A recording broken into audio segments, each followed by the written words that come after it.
Ito ang mainit na balita at trending ngayon sa mundo ng social media. Abante, sinampal si Duterte at bato at ang matinding pagbubunyag sa mga protektor ng pogo at droga. Dahil nga sa sunod-sunod na paninira ng mga alipores ni Duterte sa Quadcom, lalo na kay Kong Abante dahil sa panggigipit di umano, abay heto. At sinampal ng katotohanan itong si Bato at mga Duterte sa mainit na pahayag ni Kong Abante. Taong bayan na nakikinig po sa aking tinig ngayon.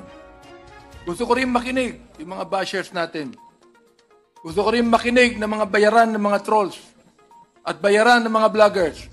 Gusto ko makinig kayo para makita niyo yung katangahan ninyo. Gusto ko munang banggitin, Your Honors, ang sinasabi po ng Biblia.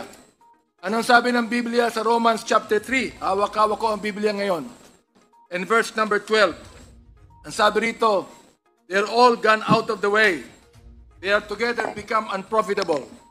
There's none that do it good, no not one. Their throat is an open sepulcher. Anong ibig sabihin ng their throat is an open sepulcher? Nanlalait, nang aabuso, nang iinsulto, nagmumura, naninira.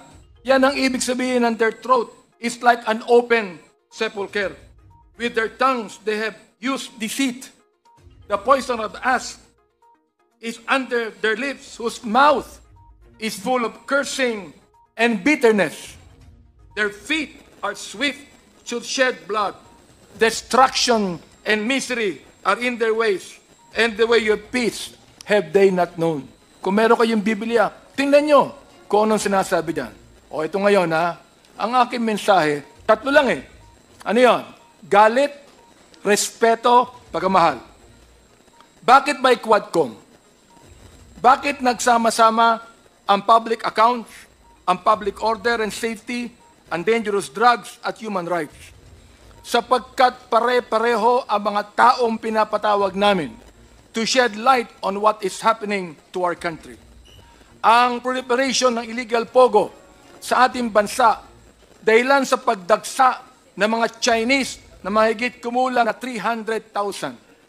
Ang tanong ay ganito, sino ang nagbigay ng birth certificate sa kanila na naniniwala kaming fraudulently acquired? Paano sila nakakuha ng passport? Paano sila nakabili ng large tract of land samantalang marami tayong mga kababayan na wala man lang maliit na lupa na pagtatayuan ng kanilang bahay? Fraudulently acquired lands through bogus corporations. Sinabi ng dating leader ng past administration na ginawa niya ang nagawa niya sapagkat, as I quote, I love this country.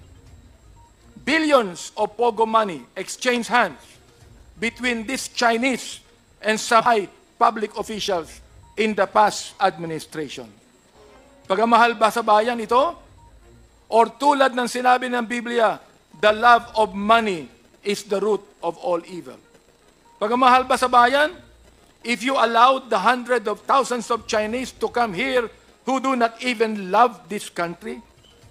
Pagmamahal ba sa bayan na ilagay mo sa bingit ng alanganin ng ekonomiya ng bansa? Aber, gumanda ba ang bansa natin? Nabawasan ba ang korupsyon? Ang PNP na dapat magbigay ng proteksyon sa ating mamamayan ay naging kanlungan ng mga drug syndicate. Bakit? Pera. Kinakampihan natin ng war on drugs. Kinakampihan natin yan. Pero bakit kinakailangan may mamatay o pinatay ng mga 30,000 na tao na ang karamihan niyan ay mistaken identity, na ang iba ay mga bata? Ang sabi ng isang senador na nakaupo, na dating PNP Director General, collateral damage. Collateral damage lang ba ang pagpatay? Yan ang gusto kong sagutin ng senador na yan. Collateral damage lang ba ang pagpatay kay Kian de los Santos? Collateral damage lang ba ang pagpatay sa isang 3 taong gulang sa Cebu? Collateral damage lang ba ang pagpatay sa isang 9 na taong gulang na bata doon sa Caloocan? Collateral damage? Ang pagpatay sa isang pinagtanungan lang kung nasaan si Pilo, hindi sa sinabi niya, hindi ko alam, pinatay yung pinagtanungan. Samantalang si Pilo ay buhay pa at naglalako ng drugs. Collateral damage ba ang pagpatay sa isang driver ng tricycle driver? Na nagsakay ng drug pusher? Pinatay yung drug pusher, pero pinatay din ang driver ng tricycle. Yung pa ay collateral damage. Pagamahal ba sa bayan ito? Kapag ang tao pumapatay ng marami, at binabayaran ang mga pumapatay, pagamahal ba sa bayan ito? Nais kong sabihin sa inyo, there is not one family that has the monopoly of love of this country. There are almost 120 million Filipinos, and most of these Filipinos love their country. Ayaw natin na mayroon lang isang pamilya na magsasabi na sila ang nagmamahal sa bansang ito. Galit tayo. Bakit may Quadcom? Galit tayo sa masama na tinutulak ang bansa sa kasamaan. Bakit may Quadcom? Galit tayo sa Pogo o anumang sugal na lalong nagpapahirap sa ating bayan at nagpapayaman sa iilan. Galit tayo sa droga na pumapatay sa maraming ating kabataan. Galit tayo sa mga human rights violators. Ito man ay agents ng pamahalaan o NPAs o terorista o mga kriminal na naghahasik ng kaguluhan sa ating mahal na bayan. Hindi po tayo terorista. Ano po?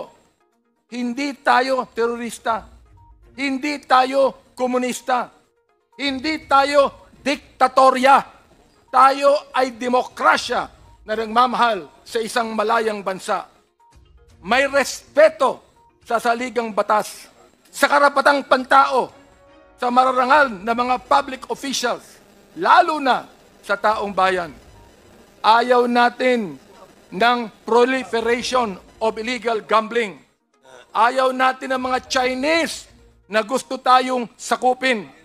Ayaw natin ng ilang mga opisyal ng bayan na imbis na suportahan ang bayan ay nakikitulog sa higaan ng mga dayuhan. Ayaw natin ng illegal na droga. Ayaw natin ng patayan. Galit tayo dyan. Respetado natin ang batas at dahil dito, mahal natin ang ating bayang Pilipinas. Yan, mga kaibigan, ang Quadcom. Kaya ngayon, nandito muli tayo. Tuloy po ang ating trabaho because we realize the gravity of the task before us. As a result of our hearings, we have already proposed legislation that will address the issues we have unearthed as we dug into the house and wife of extrajudicial killings. Pero hindi pa po natatapos sa pagpropose ng batas. As mentioned by our co-chair, Representative Barbers, we will also recommend the prosecution of those behind these monstrous killings. It is my hope, my prayer, that these recommendations are followed through so that justice is served for the families of the victims of the EJ case. Maraming salamat po, Mr. Chairman, sa pagkakataong binigay sa akin.